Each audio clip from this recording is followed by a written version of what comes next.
ఎవరైతే మహిళల యొక్క హితవు కోరుకుంటారో వాళ్ళందరూ ఈ సంవత్సర కాలంలో ఎటువంటి కార్యకలాపాలు చేయాలి అని థీమ్ని ఐక్యరాజ్య సమితి ఇస్తుంది. ఈ థీము కార్యకలాపాలను వేగవంతం చేయండి.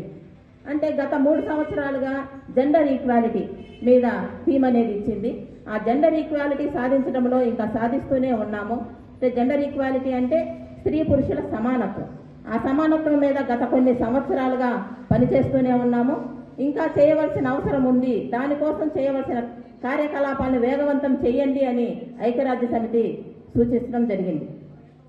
ఈ కార్యకలాపాలంటే ఎలాంటి కార్యకలాపాలని వేగవంతం చేయాలి అని మనం ఆలోచిస్తే ముందుగా విద్య, ఉపాధి, నాయకత్వం ఈ 3 రంగాలలో గనక మహిళలు రాణించారంటే సమానత్వం ఆటోమేటిక్గా అదే వస్తుంది అనేసి నా భావన. ముందు విద్య లాస్ట్లో మాట్లాడుకుందాము. ఇప్పుడు ఉపాధి అంటే మనము చూస్తూనే ఉన్నాం. గత ఒక 200 సంవత్సరాల క్రితము 8 గంటల పనిదినం కోసము ఎన్ని పోరాటాలు చేసి ఎంతమంది అసువులు బారితే మనము మేడేని జరుపుకుంటున్నామో మనకందరికీ కూడా, కార్మికులందరికీ కూడా మనకి తెలుసు. భర్త 8 గంటలు పని చేసి ఇంటికి వచ్చినప్పుడు ఆ మహిళ మళ్ళా ఆ భర్తకి సేవ చేయడంలో, పిల్లలకు సేవ చేయడంలో ఉంటుంది. అంటే పురుషునికి పని గంటల లెక్క ఉంది కానీ మహిళలకి 10 గంటల లెక్క లేదు. 24 గంటలు ఆమె వర్కింగ్ ఉమెనే. అది జీతం వస్తుందా రాదా అన్న ఇది కాదు. పని అంటే పని, శారీరక శ్రమ 24 గంటలు కూడా మహిళ చేయవలసిన పరిస్థితి. కాబట్టి ఈ మధ్య భారతదేశంలో ఒక సర్వే చేశారు. ఒక సర్వే చేస్తే భారతదేశంలో మహిళలందరూ ఇలా ఇంటి పని, ఇంట్లో ఉండి మామూలు హౌస్ వైఫ్ అని చెప్పేస్తారు. మీ భార్య ఏం చేస్తుంది అంటే, మా భార్య హౌస్ వైఫ్ ఏం చేస్తుంది, ఇంట్లో ఉంటుంది, తింటుంది, కూర్చుంటుంది. ఇవే మాటలు మనం సహజంగా వింటూ ఉంటాం. అంటే ఈ తిని కూర్చునే వ్యవహారానికి, అది తినేదానికి రావాలంటే వంట చేయాలి కదా. ఆ పనులు అంటే ఆ వంట చేయాలంటే గిన్నెలు కడగాలి కదా. గిన్నెలు కడగాలంటే మళ్ళీ ఇలా అన్ని కార్యక్రమాలు, అన్ని పనులు దాన్ని లెక్క వేస్తే మనకి మామూలుగా ఆ పనులన్నిటికీ కూడా జీతం ఇస్తే అందరు మహిళలు చేసేదానికి 22,000 కోట్ల రూపాయలు అనేది వస్తుంది. అంటే 22,000 కోట్ల రూపాయల ఉత్పత్తి చేస్తే ఎంత డబ్బు వస్తుందో అంత వ్యయం అవుతుంది అనేసి మన పనికి భారతదేశంలో వాళ్ళు లెక్క కట్టడం అనేది జరిగింది. ఇప్పుడు చూస్తే ఈ ఉపాధి రంగంలో సంఘటిత రంగం, అసంఘటిత రంగం. సంఘటిత రంగం అంటే మనకి ఉపాధి అంటే ఉద్యోగం గ్యారంటీ ఉంటుందన్నమాట. అసంఘటిత రంగం అంటే గ్యారంటీ ఉండదు. ఇప్పుడు అసంఘటిత రంగంలోనే ఎక్కువ మంది మహిళలు పనిచేస్తున్నారు. ఆ పనిచేసే క్రమంలో అసంఘటిత రంగం అంటే ప్రభుత్వ రంగాల్లో పనిచేసే వాళ్ళకి, పురుషులకైనా స్త్రీలకైనా ఒకే జీతం ఉంటుంది. అక్కడ వాళ్ళకి వ్యత్యాసం అనేది ఉండదు. కానీ అసంఘటిత రంగంలో పురుషులకి ఎక్కువ ఇస్తారు, మహిళలకి తక్కువ ఇస్తారు. చేసే శ్రమ ఒకటే, ఇద్దరు మహిళైనా పురుషులైనా ఇద్దరు చేసే పని ఒకటే. అయినా కానీ పురుషునికి ఎక్కువ, స్త్రీకి తక్కువ డబ్బులు ఇవ్వడం అనేది జరుగుతుంది. ఇంకా పనిచేసే ప్రదేశాలలో ఎక్కువ లైంగిక వేధింపులు అయితేనేమి, ఇంకా రకరకాల ఒత్తిళ్లకు గురవటం అయితేనేమి మహిళలు జరుగుతూ ఉంది. ఈరోజు అనేక రంగాలలో, ఈ సంఘటిత అసంఘటిత రంగంలోనే కాకుండా మహిళలు టీచర్లు, లాయర్లు, కలెక్టర్లు అంతరిక్షంలోకి వెళ్ళటము, మొత్తం అనేక రంగాలలో కూడా వ్యాప్తి చెందుతున్నారు. కానీ అది ఎంత శాతం అంటే చాలా తక్కువ శాతము. అసంఘటిత రంగాల్లో 80% మంది పనిచేస్తున్నారంటే ఈ మిగతా రంగాల్లో అంతా కూడా కనీసం 10% కూడా పనిచేయడం లేదు అనేది వాస్తవము. ఇంకా అనేక సౌకర్యాలు కలిగించుకుని అనేక రంగాలలో ఈ మహిళ ముందుకెళ్లాల్సిన అవసరం ఉంది.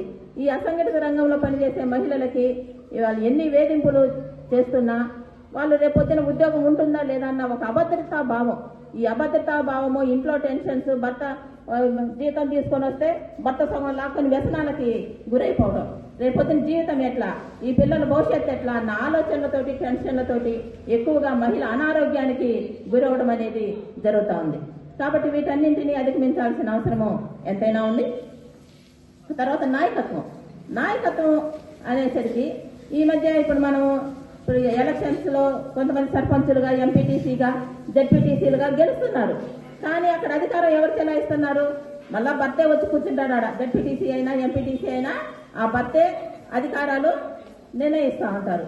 కానీ పేరుకు మాత్రం రిజర్వేషన్ ఆ మహిళ ఉంటుంది, కానీ మొత్తం చేసేదంతా పురుషులే చేస్తూ ఉంటారు. అలాగే అసెంబ్లీలో ఎంపీలుగా, ఎమ్మెల్యేలుగా వెళ్ళాలి అంటే ఆ 33% రిజర్వేషన్ అనేది అందని ద్రాక్షలాగానే ఉంది.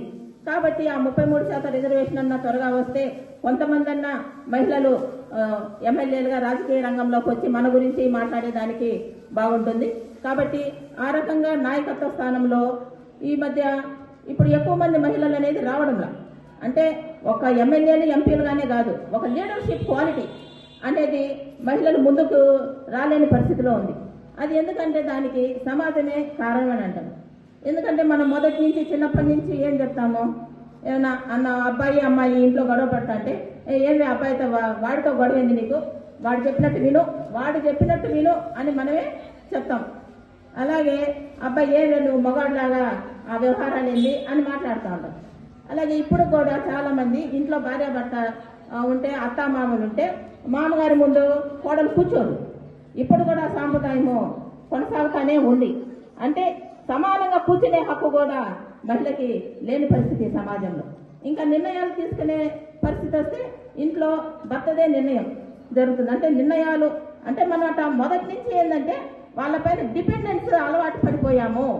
ఇప్పుడు ఏదైనా మన కొంచెం ప్రోగ్రెసివ్గా ఆలోచించే వాళ్ళు అట్లా ఉంటే ఎట్లా కొంచెం సమాజం గురించి తెలుసుకోవాలి కదా, లేకపోతే నీకేమైనా సమస్య వస్తే ఎట్లా చేస్తావు అంటే ఆయన చూసుకుంటాడులే మేడం. ఆయన అంటే మగవాళ్ళ మీద ఆధారపడిన పరిస్థితి ఈ సమాజము మనకి కల్పించేసింది. ఆ ఉచ్చులోనే మనము ఉన్నాం కానీ బయటకు రాలేకపోతున్నాము అన్నది మాత్రము వాస్తవం అన్నమాట. ఏదేమైనా లీడర్షిప్ క్వాలిటీ అనేది పెంచుకోవాల్సిన అవసరం ఉంది. మూడోది విద్య. ఈ విద్య సమాజము మారాలన్నా, ఈ అసమానతలు పోవాలన్నా విద్య అనేది చాలా ముఖ్యమైనది. ఈ విద్య వలన చాలా మార్పు అనేది వస్తుంది అనేది వాస్తవం. ఇప్పుడు చెప్పే పాఠాలు, కరికులం అంటే పాఠాలు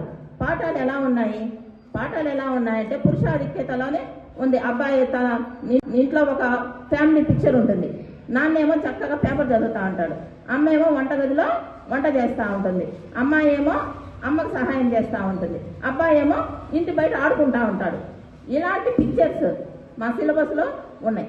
ఇలాంటి సిలబస్ చెప్పటం వల్ల విద్యార్థుల్లో అంటే పిల్లవాడి చిన్నప్పటి నుంచి మనసులో ఏమొస్తుంది, అమ్మకి అమ్మాయి సహాయం చేయాలి, నాన్న కూర్చొని పేపర్ చదువుతూ ఉంటే మనం బయట ఆడుకోవాలి, బయట పనులు తిరుగుతూ ఉండాలా అన్న భావన చిన్నపిల్లవాడి నుంచి వస్తుంది.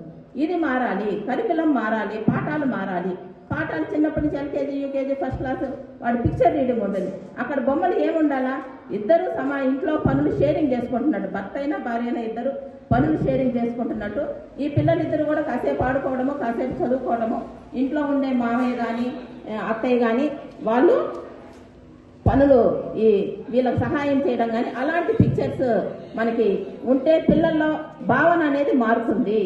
ఒకవేళ భార్య బాగా లేకపోతే ఆ ఇంట్లో పనులన్నీ భర్త చేస్తున్నట్లుగా అట్లా సిలబస్ అనేది ఉంటే చిన్నప్పటి నుంచి కూడా పిల్లలకి భర్త అంటే అబ్బాయి కూడా పురుషుడు కూడా ఇలాంటి పనులు చేయవచ్చు అన్న భావన అనేది కలుగుతుంది.